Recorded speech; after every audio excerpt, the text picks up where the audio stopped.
அடுத்ததாக அஇஅதிமுக சார்பில் வழக்கறிஞர் திரு பாபு முருகவேல் நம்மோடு தொலைபேசி வாயிலாக இணைந்திருக்கிறார். வணக்கம் திரு பாபு முருகவேல். தேர்தல் ஆணையத்திலிருந்து தற்போது அதிமுக பொதுச் செயலாளருக்கு ஒரு நோட்டீஸ் அனுப்பப்பட்டிருக்கிறது. இரட்டை இலை சின்னம் விவகாரம் தொடர்பா இந்த விஷயத்தை எப்படி எதிர்கொள்ள போறீங்க?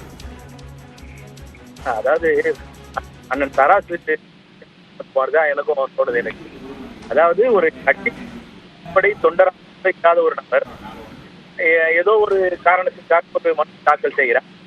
அந்த மனுவிற்கு ஒரு முகாந்திரம் கொடுத்து அந்த மனுவின் மீதான உங்களுடைய கமெண்ட்ஸ் ரிப்ளை அப்படின்னு சொல்லி கொடுத்துருக்குறாங்க நமக்கு நோட்டீஸ்.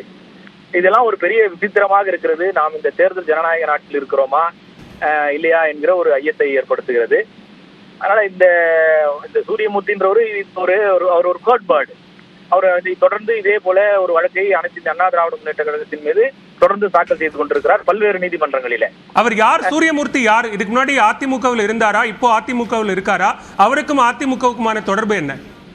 இல்ல, அதிமுகவுக்கும் அவருக்கும் என்னுடைய சிற்றறிவு கட்டிய வரையில எந்த விதமான தொடர்பும் இல்லை. ஆனால் அவரை யாரோ பின்புலத்திலிருந்து இயக்குகிறார்கள் என்பது மட்டும் என்னால் திடமாக சொல்ல முடியும். அது யாரு என்னங்கிறது இறைவனுக்குத்தான் வெளிச்சம்.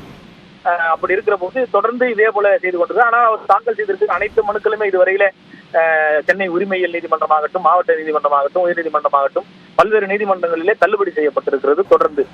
ஆனால் தொடர்ந்து இதே போன்ற நிகழ்வுகளை அவர் தொடர்ந்து செய்து கொண்டிருக்கிறார். இந்த மனுவுக்கு ஒரு அடிப்படை உறுப்பினராக கூட ஒரு இயக்கத்திலே இல்லாத ஒரு நபரினுடைய மனுவை எப்படி தேர்தல் ஆணையம் அனுமதிக்கிறது, அதை எப்படி ஏற்றுக்கொள்கிறது, அதன் மீது ஒரு மாபெரும் இயக்கமான அனைத்து முன்னேற்ற கழகத்தினுடைய பொதுச் செயலாளருக்கு ஒரு அறிக்கையை அனுப்பி அதன் மீது உங்களுடைய கருத்துக்களையும் உங்களுடைய பதிலையும் நீங்கள் தெரியப்படுத்த வேண்டும் அப்படின்னு சொல்லி ஒரு